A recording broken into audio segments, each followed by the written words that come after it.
How to redeem Roblox gift card on iPhone. To get started, first, go ahead and open up the Safari web application on your phone. Once you are here, navigate to roblox.com. You will then be taken to the official Roblox homepage where you can explore various games and manage your account. On the homepage, tap on the menu icon on the top left corner. From the side menu that appears, scroll down and tap on Gift Cards. This will direct you to the Gift Cards page. Now, go to the top right corner of the screen and tap on the Redeem Card button to proceed. On the Redeem Roblox Codes page, carefully enter your gift card or promo code in the provided text field labeled Code.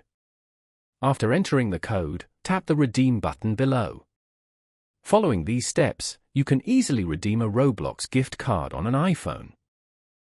Thank you for watching. Please leave a like if this tutorial helped you, or leave a comment below if you have any questions related to the video.